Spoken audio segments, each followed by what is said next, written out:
We're in your atelier right now, and it's so amazing, and you're doing so many different things on different scales. Bring us back to kind of how you started and what you started with, what inspired you, how it all became. Yeah, that was not so long ago actually. It was maybe 6 years ago. That's it? Yeah. I started to touch clay this like 6 years ago. I never touched it before. I used to be a shoes and bag designer in fashion in Paris, and I moved to LA for like personal reason, and I started to do ceramic at night with the grandmother, you know, to have fun and to do something with my hands. Yeah. And I totally I've been undershocked by the process. Like, you can actually manufacture something from scratch by yourself. You just need your hand, clay, and a kiln, which is nothing, you know, compared to shoe design where you need like 10% to make a shoe, like a mold guy, a heel maker, everything. So it's super interesting how easy it is to actually create your own thing without anything. What was the first thing you made? Well, I started on the wheel, so that was just to relax or to do something more like physical than designing on a computer.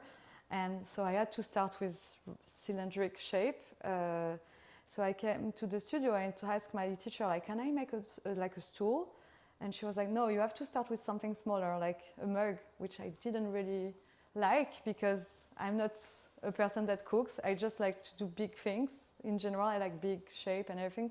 So I started with like mugs and then bigger mugs and then, I don't know, like bowls, huge bowls. And then finally I ended up to do my first tool. And I was like, but this is always cylindrical. I mean, the shape is always round. And I wanted to do more like sculptural. All my sketches were really sculptural. So I started to do class with other artists that teach me the slab technique. And I became totally like crazy. I was like, wow, I can do anything with this technique actually. It's super easy. Once you moved on to slab, what was your inspiration? Yeah, because I'm a designer, I always start with like sketch. So I already have like books of sketches that I was trying to make, but my techniques were not good enough. So I was training myself to be better, watching tuto. I'm really self-made on that. I never did any school, so I was really like wanted to achieve my sketch. So after a while, my dream was to do bas-relief, and I was frustrated because the technique was not working. Everything was exploding on the kiln. And at the end, I finally find a solution where my bas-relief are empty inside and I can do like really 3D shape, not small bas-relief with a little bit of 3D. My bas-relief are super in 3D. So I liked this technique and I started to develop all this kind of bas-relief. And also functional wear because I was in need of sconces in my house, so I started to make it for myself. And I was like, this is actually nice. I can make it for other people. And so I started. And there's a lot of different colors, textures, and materiality that you're working with now. How do you choose?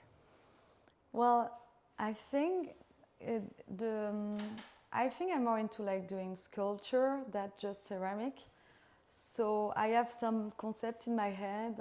For example, this piece is not made out of ceramic, it's glass fused. And I just want to experiment everything. So first, the studio is really like a laboratory where we are trying the glaze and trying many things to see how it goes. And when I found a good thing, then I want to make it as like a big bas-relief. For example, this, I worked a year and a half on this technique and we did like small pieces, and now we did this one transparent, another one that is a mirror. So I really like going into this technique now, which is a base in ceramic, and then the top is glass and it's melted into the kiln. And you have this like crazy sculpture at the end, which I love. It's because it's a long process. So now let's talk a little bit about business and the business side of it, because a lot of artists are, you know, artistic brained. And how did you fuse the two? Well, I like to not work by myself, first of all. So I want to have a team next to me because the pieces I'm doing, they are so big. So we need to be all together to just carry them, to make them. So I need money to pay people. So I have to sell my pieces correctly. So it's how it started. I wanted to have like people around me make bigger things, and to make bigger things, you have to invest on your own pieces. So it's all a matter of business, you know. And before I was in the fashion industry, so I learned all about this there. You know, I was designing for other people, but I also had my own brand of shoes. So I learned a lot about this experience, which was like super complicated because it's wholesale business. So you have to have like a lot of cash flow, and so I learned a lot from that. And all the bad things that I didn't like in wholesale, I tried to not replicate in my own business, which is, for sure it's not the same. And very intelligent.